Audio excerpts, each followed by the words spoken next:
Albert Einstein was a genius of his time. He understood very well that time is not something that is running in the universe independently as as was the idea in Newton physics. Einstein used to say time is order of events by which we measure it. So he somehow intuitively he understood that we are actually creating time by measuring events with clocks. Time as duration, I mean. But somehow in his special relativity, time has become a fourth dimension of space. It is now understood for more than 100 years that time is dimension of space, a fourth coordinate of space. If you look deeply in the mathematics of special relativity, you can see that this is not so. Because in the special relativity, in the mathematics, time is duration of photon motion in space. Actually, with this idea of space-time vector, Einstein did mistakes, because in this idea, in this his idea that was then developed of space-time vector. What does it mean? This means that you can move in this so-called space-time, where time is a fourth dimension of space. You can move from A to B, and this has a sign, this vector has a sign plus. And if you move back from B to A, this vector has a sign, mathematical sign minus. And if you put this together, if you sum this together, you will get 0. That means that if you move from A to B and back from B to A, in this mathematics of special relativity, the sum of the space-time vector is 0. But it doesn't make sense, because if you move from A to B and back, you definitely spend some time, you use some time, there is some duration of this motion. So Einstein has developed a kind of idea that because he was aware that time is not running in the space, so what he did, he somehow he pushed space inside of this time, he pushed it inside of the space. Okay, in Einstein relativity, in Einstein physics, time somehow disappears into space, but it's still there. And out of this, then we have many speculations that you can move through time, and all these ideas to move back into space-time, to move back into past. And for me, it's very interesting because a very famous physicist believed at the Einstein time that actually space-time is something real. Let's say Richard Feynman, which is one of the most respected physicists of 20th century, he used to say that that the electron, when it's moving back into space-time, is becoming a positron.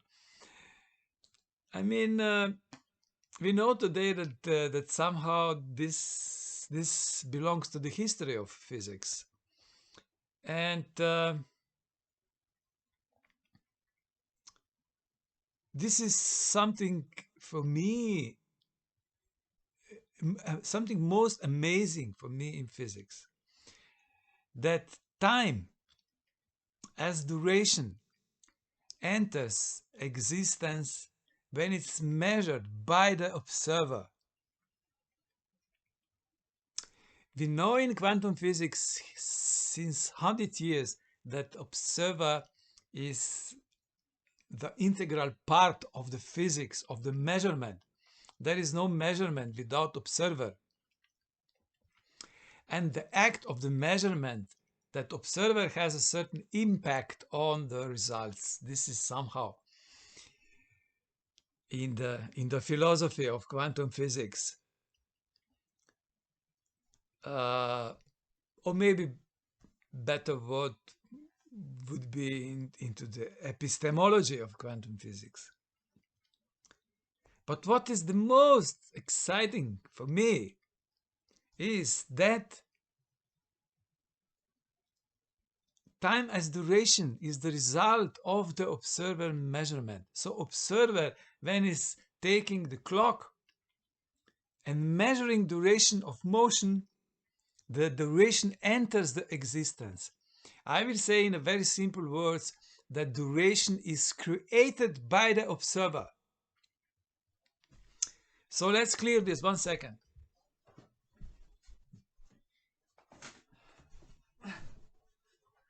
You see this clock? You see this clock? This clock is moving, yeah? This clock is moving, has a certain motion. Yes. You see, the clock is moving. And we are thinking that clock is measuring some time.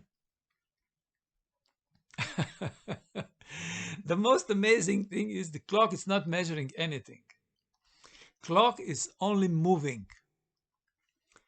But when observer enters into action of the measurement, then what observer, what he do? He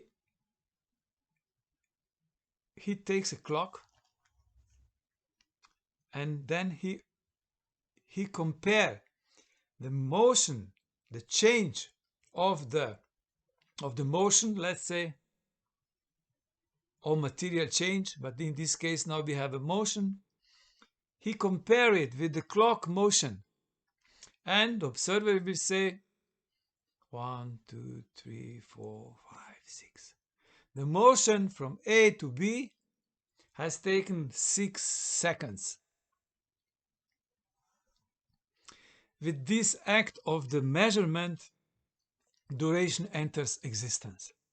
That means that we physicists, we are actively participating in creating physics.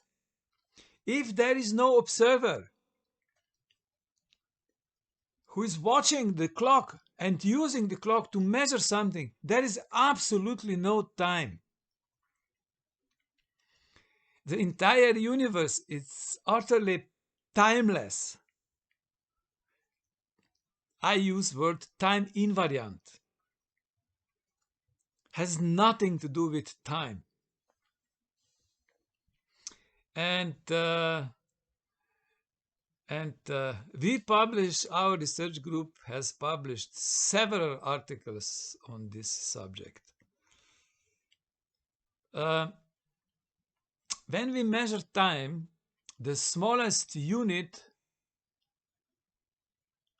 of time is Planck time.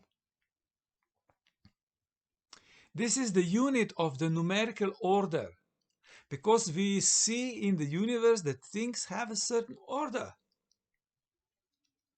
When existence X is, let's say, in the existence, when change X is in the existence, then the change X plus 1 is not in existence, yeah, yet. But when this change is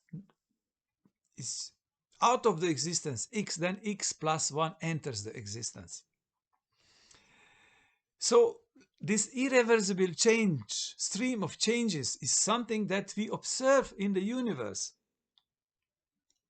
And this irreversible stream of changes has a certain numerical order. It's followed one by other.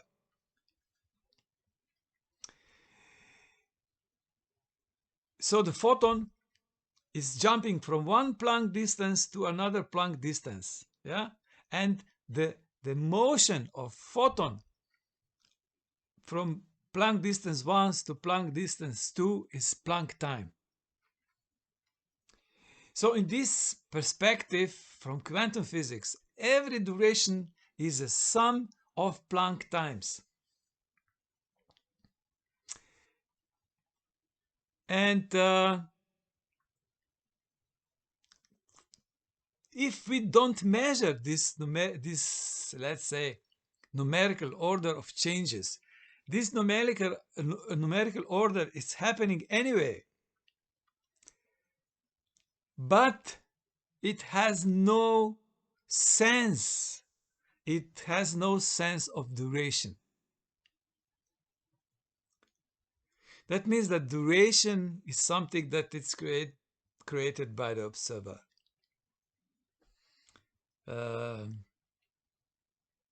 It is something very beautiful, and it is something that every physicist and every student of natural science need to understand in order to progress science.